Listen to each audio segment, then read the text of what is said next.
अस्सलाम वालेकुम, मेरा नाम है नुमान। आप देख रहे हैं टेक शो, जिसके अंदर हम लोग डिस्कस करते हैं पाकिस्तान और दुनिया भर से आने वाली टेक न्यूज़ और अपडेट्स को। यार काफ़ी देर से बारिश हो रही है और लाइट कभी आ रही है कभी जा रही है।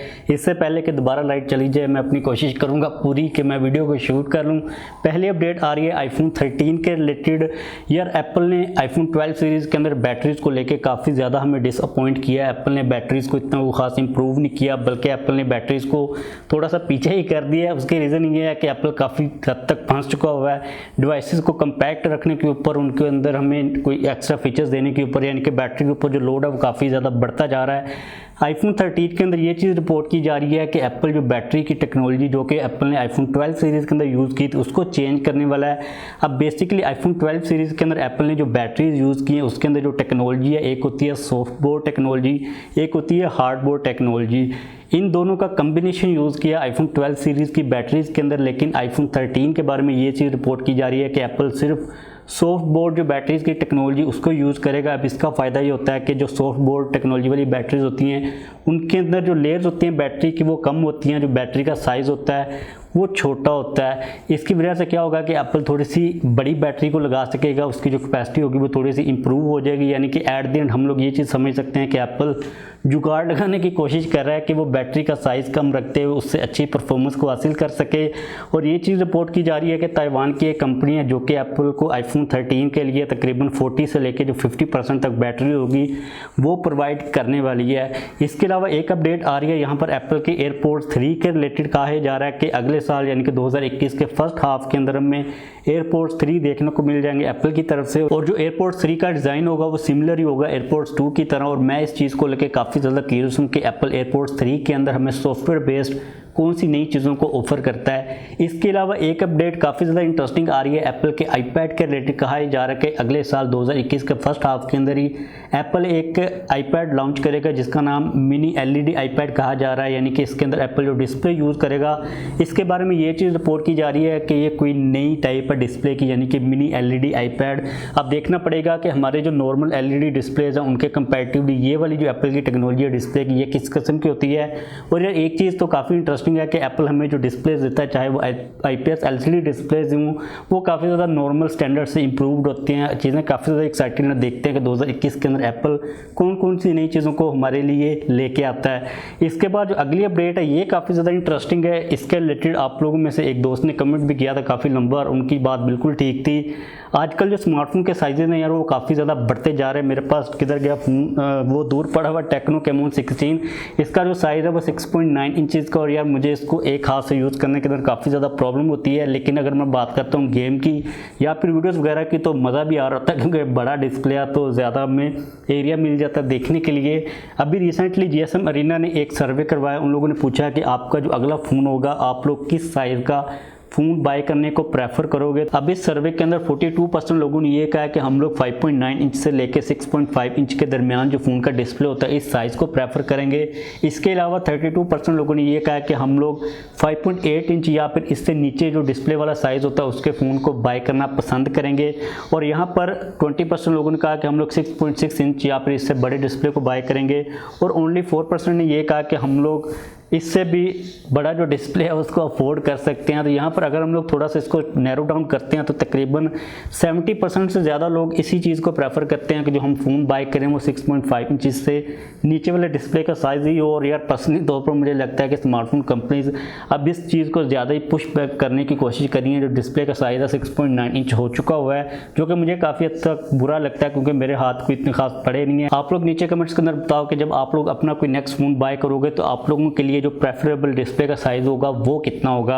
इसके बाद अगली अपडेट आ रही है ये भी एप्पल की तरफ से आ रही है। अब आप लोगों को DxOMark वेबसाइट के बारे में मैं काफ़ी दफ़ा पहले भी बता चुका हूँ, जो कि स्मार्टफोन के कैमरा उसको इन डिटेल डेप्थ के अंदर चेक करती है।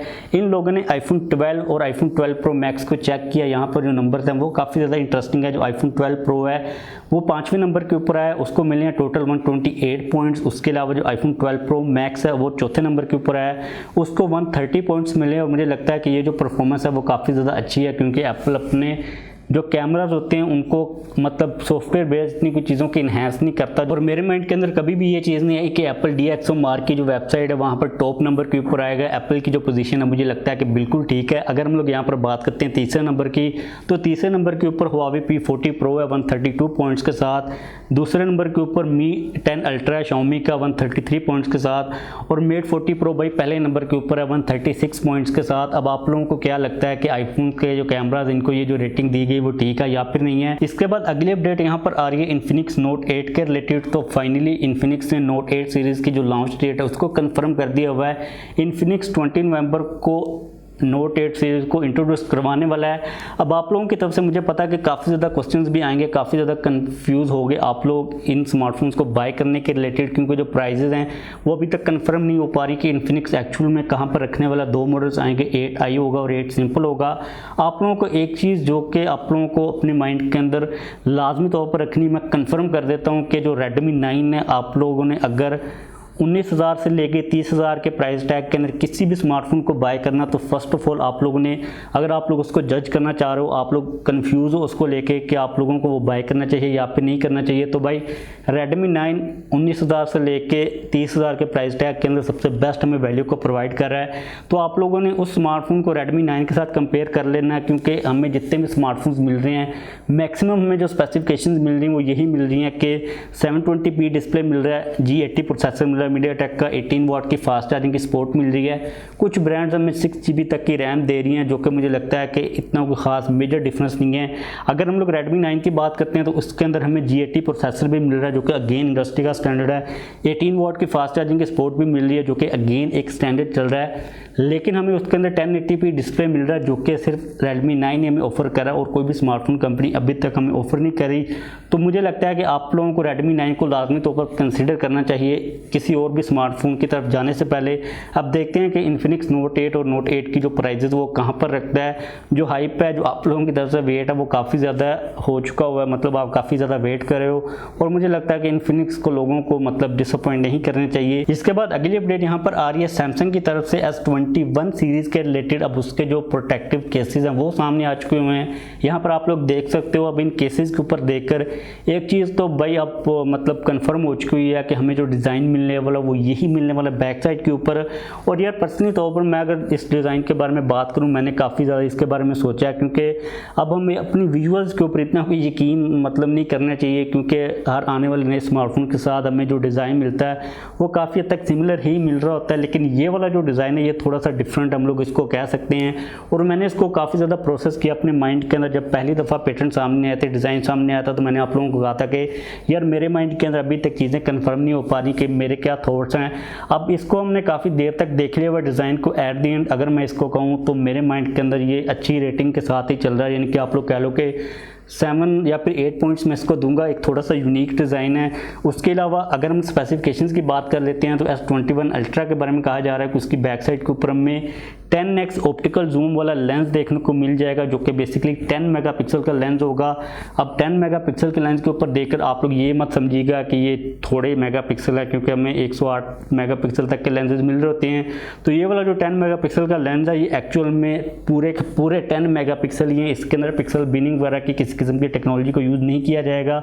और उसके अंदर कहा जा रहा है कि हमें 2PD की फोकस की जो टेक्नोलॉजी होती है वो देखने को मिल जाएगी। अब ये जो 2PD है इसके बारे में हमें डेप्थ में जाने की ज़रूरत नहीं है, आप लोग समझ लो कि भाई हमें काफ़ी अच्छा फोकस मिल जाएगा। और फाइनली आज की हमारी आखिरी न्यूज़ आ रही है नोकिया की तरफ से। नोकिया ने और HMD ग्लोबल ने 2 नए स्मार्टफोन्स को लॉन्च किया, जिसमें से एक है नोकिया 6300 और दूसरा है नोकिया 8000।